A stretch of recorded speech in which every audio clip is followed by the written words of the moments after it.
fellow jackety-ishness. You say I piqued your curiosity, but that might just be. This is another Take 60 background vocal. You asked me please to spill my beans and not tell Don't you say I didn't warn you that I'm inclined. So she tells him what's on her mind. Here it is. 'Cause I think, honey, I want to catch You like the bass? You got a walking bass. just met your match, and I think it's time we touch. You wanna sell me up right here in the cash. Hey, I know that it's something, but there's nobody but loving you. and this is my keyboard player friend Kamau Kenyatta, who actually discovered Gregory Porter and worked with him and helped Gregory achieve a Grammy Award, I believe. So we're here. Don't ask me what I'm thinking unless you really want to know. I mean, for some reason, people show up to find out. And some days, I honestly don't know what I'm thinking. But that's the thing. That is the thing that separates the healers from the cyclers in the spin. Do you even know what you think? Do you even know what you think about? Do you even know the prevailing same thoughts that come up for you over and over and exactly what it is I think? Honey, I want the cash, and I think you just met your match, and I think it's time that we were attached. Hi, Andrea. You Here. wanna set me up right here in a flash. I know that it's sudden, but there's no but my loving you. You know, this is what I learned that I didn't even think about. Did you know that emotions follow thoughts? Thoughts create attitudes, and it is one thought can completely change your emotional state. And so don't ask me what I'm thinking unless you really want to know. Sorry. It's one of those days when I can't remember which way my bangs go. In any event, that's a bad day when you don't know which way your bangs go. But one of the most amazing things is one thought, properly thought, intentionally changes emotion immediately. And one thought, unshepherded, changes emotions immediately. And thoughts that become habits become attitudes, then shaping emotion all the way through to the point of life. Because your attitudes and your daily emotional spin is going to determine the direction of our life. And so one of the things that's amazing is you can literally open a portal with one thought. Have you ever noticed that?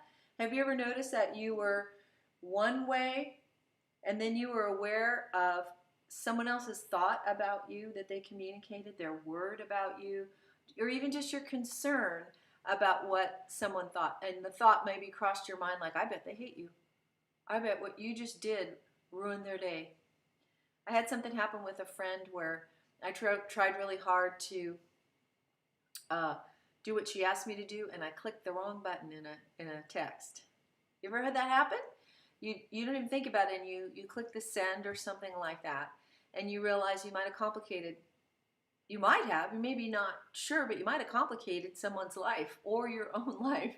And you walk around with those little things dangling out there, and then you're just minding your own business, and all of a sudden you feel this, I feel this thing, right? And it's a little bang of anxiousness that reaches through your body. And all of a sudden, then you start feeling uncomfortable. Then starts some nervousness. Then starts some coping behaviors. Maybe the chocolate comes out, or the screens come out, or you're a little bit fuzzy and not present. Okay, and what we don't realize is that whole cascade began with a single thought. And if you can stop and say, what was it? And for me, it was, I bet she's mad. She is usually, and then come the other ones that grow off of it, like, because you know what? She tends to get mad at people, so now I'm on her crap list. Oh, and they come little spin-offs of an original thought. And it will change your entire body chemistry, and it will change your emotion immediately and fire off the anxiousness or the sadness or whatever it is. One stinking thought. Left unshepherded. Don't ask me what I'm thinking unless you really want to know. Sometimes we need people to ask us, what are you thinking? My husband says it to me sometimes, and he always asks me in the morning when I'm waking up and I don't want to talk, honey, what's on your mind? I'm like, if I knew it was on my mind, or I wanted to talk about what was on my mind, I would tell you it was on my mind. That's kind of my thing. I'm not finished my coffee yet. I'll tell you when I want you to know what's on my mind. It's always provocative. Have you ever had that? What are you thinking about? What's going on with you? What are you thinking about? What did you just think? A penny for your thoughts. That's another one, right? And it's actually kind of uncomfortable when somebody asks us, well, what are you thinking about? What's going on in there? Tell me what you just went through your head. Occasionally, when I was trying to work through my fear state, and we were trying to work through things in our marriage, I had to give up the where did you go? You just went somewhere. I can feel you left. I can feel you got fritzed out and you left the conversation. You left our time together. And where did you go? And I never wanted to answer that question, because as I became aware of what happened to me, I would numb out, freeze up, glaze over, continue to smile, but inside, I literally felt like, you're not touching me. You're not touching me. I like that, Robert. You're not going to get to me. That literally was this thing, like, I'm just playing your game. I'm smiling. I'm telling you what you want to hear. I'll be the good little whatever, but you're not getting in here. And when I was getting well, I had to learn to disclose the situations that made me turn off like that and shut off like that. And I did not like it one little bit. So very often asking, what did you just think? Or what do you think of that? Or what thought just captured you? Or what did you allow through? And you'll find that a single thought is a portal. And it's either a portal very often for the fear influence, but the most beautiful thing is, in 1 second, a thought from heaven can switch the whole thing and change the portal. When I'm noticing an anxiousness come upon me, the easiest thing to do is try to identify, what did I just think? What thought just walked through my head? Do I have to accept it? Do I have to welcome it? Maybe it came from the outside. Maybe it was the enemy. Maybe it was from old expectations of getting hurt, or things that I'm picking up from some situation that seem like a threat to me. But I need to know, what was that thought? And you got to learn to trim your thoughts. And obviously words are more powerful even than thoughts. But you can feel that one single thought can, this is why when I'm in conversation with people and we start talking about the current events and what's going on in the world, as soon as we go down a certain train and we begin that thing, even among people that I would consider myself in agreement with, I can feel a heaviness, a weightiness, a sadness, not again, and a whole train of thoughts. It needs to be turned. So I'll very often go, I'm done, I'm out. I've said everything I can say. I think I get where you're at, and I'm where at in general. Now, if we really want to get to where we're at, maybe we'll sit across one another and share heart language, right? And share more deeply. But this was good, but no, I can't afford that direction. The interesting thing is, I've noticed that if that is happening to me and I will have a God thought, I can feel a portal open. Heaven and heaven's portal to change what happens in the fear state is literally one thought away. And if you can stop and be aware enough to know, what am I thinking? What was I thinking? What ran through my head? What did I allow in? What did I authorize? What was I just too passive? What is it even true? But what's more true? What's more true? And you'll notice that if you can stop and shift and go and have the one God thought that is accessible to you in the moment, or that you choose to grab onto, you'll find that that the God thought will open a portal to heaven, and you can feel the shift. You'll feel it emotionally because it will bring even a calming moment to you. Like I've noticed that when I'm having trouble sleeping, my best word to say is thank you. Thank you. Thank you. My best thought is thank you. My easiest, most accessible turnaround thought in any situation is thank you. And the sense, thank you for all that you have for me in this moment. Thank you for this and that and this and that, or even the fact that you're working in this situation that kind of gets to me, right? And intentionality toward the divine, that's right. And to be able to just say, I am on the winning side because Jesus Christ lives in me, the resurrection and the life.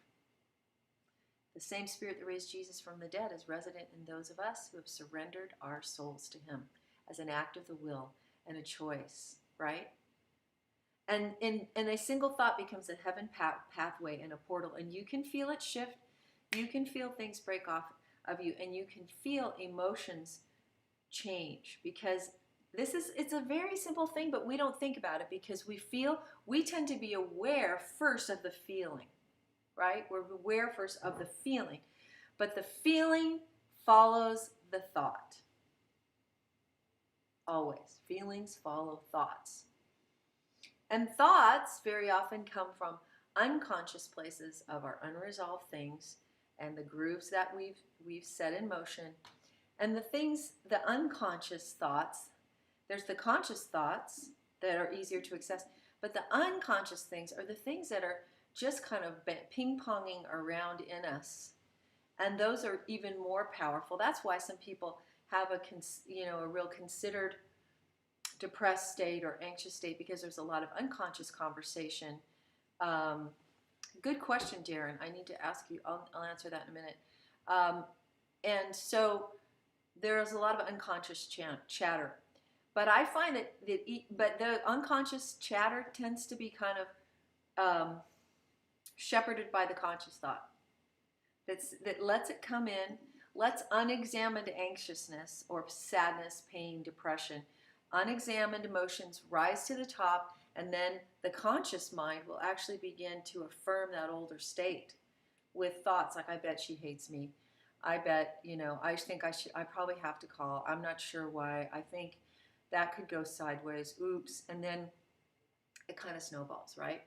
So we need to use our conscious shepherding mind to really stop and go, what did I just think?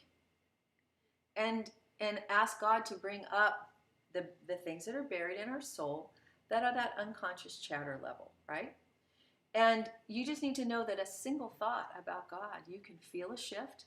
You can access a different presence. I've noticed through the years that if I, very often I will have a thought, a God thought, and the Holy Spirit will just pour on me from one thought. And I'll get one of those manifestations where your body kind of shakes and whoa, like a little tremble.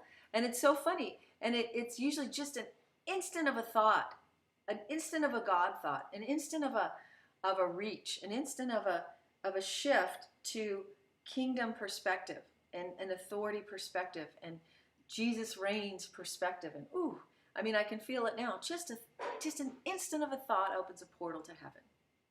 And you need to know that, because very often so many of our thoughts in the unconscious realm and just our bad habits are just so weighted with our lack of shepherding over the things that we take in and we affirm and we agree to and we make agreements with. Our thoughts become agreements. I'm agreeing with that. That's how we're going to roll. This is how we're going to see the situation. It really is that bad. It's really this, somebody that. And that again is taking possession. That's you taking possession of an attitude or a truth. And we talked the other day about how the most powerful things in heaven are understanding what you really want to take legal possession of. You don't want legal possession of your pain or your bitterness, your anger, your woundedness.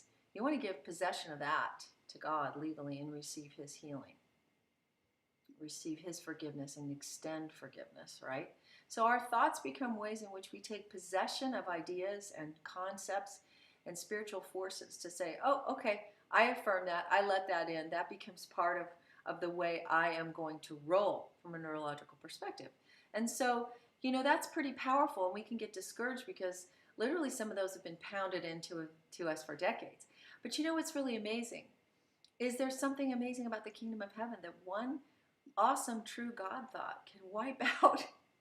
I mean, he is the King of Kings and the Lord of Lords. We do take every thought captive. There is much greater authority in a God thought than there is in a Satan thought. I really believe that. I really believe one great God thought can wipe out so much stuff. The question is how often you want to think it. How often you want to make that what you live from, what you choose, what you legally possess, what you agree to. I agree to that. I agree to that. I agree to that. That's where I'm headed. And so, my friends, don't be surprised by your negative feelings and emotions, or even by your joy. It's coming from your thoughts and what you just thought about, and how much possession you took of something that wasn't even true about you or the world around you. It's a simple little principle. But how often do we just sleepwalk through this feeling weird, feeling bad, feeling disconnected, feeling unsafe? And that's the worst thing of all. There's fear and terror. I get that. I understand it. I understand paralyzing stage fright. I've had those paralyzing moments. But you know what I really hate? Is days, weeks, hours spent in a disconnected state of generalized unsafeness. I hate that. I don't want to do that. And lately I've had to make myself go out, be with people, try things, do things, because my old state wants to just calcify in the thought that maybe I'm safer at home. Maybe I'm safer without that risk. Maybe I'm, And but when you understand that your emotions come from your thoughts, then you can go, wonder if I thought something different about that, if I'd feel different. And it's fun to try, because you can feel crappy. And then you can go, wait a minute, I think I want to think something different about this exact same situation. And you watch, you can feel the shift in your body, you can feel the shift in your emotions, and very often you'll feel the presence of the Holy Spirit just come on you. It's a very sweet, beautiful thing, isn't it? Yes, it is. And I have some of that stuff to do today because I got to go and do some stuff. And I don't always like to go do stuff. I really don't. I'm not a stuff doer generally. I like to stay home and create and think and write and deal with stuff here. But I got to stick my little neck out. Get out there. Do some more stuff. And cool things happen when I do. But I got to think differently about it. I got to think, this is the next greatest thing I'm going to do today. This is where I'm really going to make my stand. This is where I'm really going to shine. The enemy's really afraid of me. I think I'm going to go torment him a little bit. I think I'm going after that thing instead of, oh, I got to go do this again, right? I know I want to remind you, I'm going to keep bringing it up. You can now connect to me by, I wanted to tell you this, updates on personal prayer and musician fronts. No, I don't have any updates. All I know is that I'm shifted on the inside and I am pretty much ruined for the kind of music I've been hearing. And I'm ready for the new music. I'm ready for the new worship. And I definitely need those. I have some musicians that I'm supposed to work with in October. But I really need a phenomenal jazz pianist, bassist, and wind player. Definitely. I mean, a drummer would be awesome too. And I need them to be accessible enough that we can work without complete upheaval just trying to get together. And a lot of musicians I know living in Boston is just a crazy place to get in and out of. And I want the best of the best. I want fantastic, fabulous, intuitive jazz musicians I'll tell you, Robert. And so I still am asking for your prayers because I want to launch a jazz-oriented music worship thing. And I want to do it, and I want to invite people into it and explore it and figure it out. And as I said to you guys before, if the music that you are soaking in is really prophetic and cutting edge, then honestly it shouldn't sound like all the other music you've been soaking in for the last 10, 15 years. It shouldn't be the same sounds we always hear. It shouldn't be the same kinds of voices. It shouldn't be the same kinds of lyrics. If we're really a prophetic tribe, then we should be hearing music and art that we've never heard before. Say that again, touched by prayer. If we're really prophetic and you're really hearing prophetic music, it's not the same four chords with a different prophecy over it. My conviction, I could be wrong. I believe if you're really prophetic in the musical realm, then the music that someone brings to you in worship should make you uncomfortable and blow your mind a little bit. You should not, when you hear this new music, immediately go, oh, yeah, that sounds exactly like, oh, I'm so familiar with that. Is prophecy by its very nature just telling us what we already know? Or is prophecy telling us what we don't yet know, that we need to believe for, that we need to have faith for, right? So, I have a bee in my bonnet that Christians have gotten lazy and we've associated worship with a sound and a type of style. And as Charlie Shamp said in a video, we have not learned how to worship when we go off script. Now I have to think about this. I don't know. I'm on a rant now. I don't know if I'm interpreting him correctly. But he said in his thing called the Wild Ox Revival that he noticed when people were asked to sing a type of song that was unfamiliar to them and unlike the songs they were singing and singing and singing and singing, associated, I'm assuming, with a certain type of movement or worship leader or style. He noticed people didn't know how to worship anymore because it was about the song and it was about the script. So he said he felt like we were losing the ability to worship when people went off script. When you're talking about music, what is off script? Off script is music you don't know yet. Off script are songs that are unusual. Off script are lyrics you're not used to singing. Could off script be liturgy now? Could off script be a rediscovery of ancient liturgical forms done in the power of the Holy Spirit? Could off script be hymns now? Could off script be jazz music? Could off script be call and response, where you have trained musicians that do very complicated things, and then you have ways in which the audience sings their amen chorus to that? I think it's true. Charlie Shamp said, you know, when I was in revival in the 90s, we just would all sing in tongues. We just get together, we could all just sing in tongues. Didn't need a band, don't need a band. That's another aspect of it, right? What if we learned again, when you meet, you bring a song, a hymn, a spiritual song, and everybody has something to share? What if our worship gatherings looked more like potluck, where you had a functioning community where anybody could start a song with their weak voice or their strong voice, and we all learned to sing along with them? And we didn't need a big band with a wall of music shoving it in our faces and removing our personal responsibility for the worship itself. What happened to singing in the Spirit? What happened to being absolutely quiet and letting people just make up songs and sing in the Spirit? What happened to that? I don't know, maybe I'm in the wrong place. What happened to just singing in tongues? What happened to just songs where there's no band and somebody just sings unto the Lord and sings a prophetic something, and then people just, what happened to just absolute silence? What happened to somebody just opening their Bible and reading a psalm at the same time somebody starts a hymn, at the same time somebody sings in tongues, and the same, what happened in to the believers meetings where we all brought something? What happened to that? Do we do that anymore? Is it a thing? Is anybody doing it? Or are we all filing into buildings, even virtually, and the band is a big, huge wall of sound and you can't even hear your own voice? And it wouldn't matter if you sang or not because you can't even hear yourself. Is it just me? Is it just me?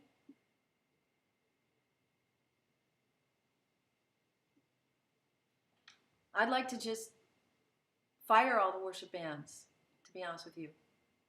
And start. Now, I want to do a jazz thing and I want to have a band and all that stuff. I get that. But right now, I'd be willing to fire them all, get together in a room with a bunch of believers that knew how to each function and bring something to the potluck of praise. And let it roll and say, for the next 30 minutes, nobody's going to tell you what song to sing. You're going to decide what song to sing because it's going to come out of your heart. And you're going to have a next really boring 30 minutes that we're together if you're waiting for someone else to worship. Because I want you to have a song, and I don't care what your voice sounds like, and I want you to have a song, and that does not mean you can't have a worship set. But what happened to making the believers responsible for the worship? What happened to that? What if you just want to sing in tongues with your friends? And maybe they don't or they do want to sing with you. Maybe, do you know what I mean? But we could sit and enjoy it and listen to it and let somebody stick their neck out and somebody else stick their neck out so that you had a whole functioning group of 15 people that all could stick their necks out, or 20 people, right? What would that look like? Oh my gosh. And what if, yeah, I know, Robert, it's a thing. It's awful. And then have you noticed, okay, as long as it's just a few of us, how many people in the room? Have you noticed? I might have to delete this scope afterwards. Have you noticed that nobody can let anybody be silent? Somebody's got to play the same 4 chords over and over on the piano 1,100 times during any meeting. What's with that? Good, touched by prayer. Why do we always have to hear somebody doodling in the background, especially if they can only play the only 4 chords they know? Why? Why is that? It's become a laziness and a script. At one point, those things were revolutionary and new. Praise God. But they're not anymore. What happened to just silence? Why do we have to feel like we get the worship? We have to keep it rolling, something rolling of somebody doodling on their guitar over and over and over and over and over and over and over and over and over and over and over and over. And they're in generally the same 3 or 4 keys. Why do we do that? My husband said to me today, I might have to delete it. No, my husband said to me today, worship used to be a discipline, but nobody wants to pay the price to do it anymore. Do you understand that we need both and, not either or? But the discipline was when you went to church, they would throw out these hymns to you in these liturgical forms, as well as spontaneous praise, and then later on praise songs. And it required discipline. You would have to learn a new hymn, and you would have to learn the poetry of the hymn, and it would be something you had never sung before. But guess who led it? The choir and the worship director who had spent time going to music school to understand how to play complicated music. And so there was an investment in ministers of music, choral directors, people who could play piano and read anything in any key at any time and play classical music as well as remember that? Do you guys remember those days? Do you have that in your history? That was when we thought our gathering together required a certain level of professionalism. Now, music is, if anybody can pick up a guitar and play 3 chords, that's all we expect of them. Can I be honest with you? I'm done with that. I can't do it anymore. It hurts my body. and I don't know what to do. I'm a heretic now, and I'm wondering if I'm even saved. I don't know what to do about it. Liturgical church is awesome. You know how they see liturgy? Liturgy is to be shaped like a choir singing a song for the audience of God. And the idea is in a choir, somebody might miss a note or need a breath, but the overall effect of the choir, even if somebody has dropped a note, is one thing, and that's how liturgy functions. You may be saying a liturgical prayer and your mind might wander, and you might miss something, or you might not understand what it means, but you're part of a choir, and you lift the offering together, right? How did I get there?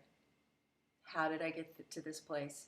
I'm saying, my friends, that if we think we're prophetic and we cannot tolerate music and worship that makes us uncomfortable and requires personal discipline to get it, to understand and adapt, then we're kidding ourselves. Because prophetic worship, the latest and greatest of the cutting edge of, I'm a superb heretic, thank you, Larry. The latest and greatest of a prophetic move is always what is unfamiliar to you, and stretches you into a new paradigm and makes you have faith for something that is far beyond what you can even conceive. Can we believe and pray, oh God, would you bring that to us? And would you give us the fullness of it all? Sure, we don't have to pick and choose. We need it all. But right now we're over here, I believe, stuck in so many ways. Only good 4 chord song. Well, you know what they say, Robert. 4 chords in the truth. All great songs do have generally a 4 chord basis. But, all right, you guys, if you pray for me, do pray. I have not looked into that liturgy. If you do pray for me, pray that I have the right heart. Because I know I'm carrying something. I'm carrying a piece of the puzzle. So much bigger than any one of us. And God is looking for sweethearts, right? And I need to have a sweetheart, a pure heart, not a heart of criticism. But what do you do? What do you do when you're ready for a shift? I don't know. And so, yes, I ask for your prayers, because I don't think the issue of worship is a small one, and it's not about us, is it? Ultimately. So I do need prayer for that, and I'm asking for the very best of the best of musicians, so we can go into this realm and explore it as one piece. But I would also like us to learn to have believers meetings again, where nobody leads worship, where you leave the guitar person somewhere else, and the piano person somewhere else, and the band far, far away, far, far away. And we say, we're the worship team. Every one of us has a responsibility to worship. We're all bringing worship. If you want to jump up and grab your guitar and add something, fine. But anyone in the room can do it. For this type of setting, which is informal body life, there might be other settings that require a discipline and a liturgical. You know what I'm saying? Do you get what I'm saying? Like in the body, first is to wake up the body and say everyone's a worship leader. And then as a collection of connectors. But then when it comes to worship forms, I think there is a place for excellence and professionalism and professional musicians. I want a both. Can you see? I'm a both and not an either nor. I'm a both ander. Okay? And we got a lot of one. Let's see what's on the other side. Now, somebody asked, how can you subscribe? If you go to subscribestar.com and look for Julie Lavender, you're now going to see me. And guess what? If you subscribe at different levels, you get my personal attention. Oh boy. Like you can subscribe at one level and get a one-on-one coaching with me. You can subscribe and be in an intimate, really small group support team experience. You can subscribe and be in an exclusive group, larger group experience, or you can just contribute to keep the thing going. Maybe you've already realized that what's happening here is saving you hundreds and hundreds and hundreds of dollars of therapy. Yeah, I think it's a thing. So in any event, if you you might want to go on Subscribe Star and find out how you can subscribe, and also then you can, if you just want to support and you just want to like dip your toe in and sort of just make an investment, sort of in the goodness economy, or you can do these different levels where we can connect personally and I can sow directly into your life in a different way. So check out Subscribe Star, Julie Lavender, and go do something that scares you, like dare to imagine that there's way, way, way, way more in worship, and that every one of us is a worship leader. What do you think about that? And think about those thoughts you're thinking, because they're either making you feel really bad or really good.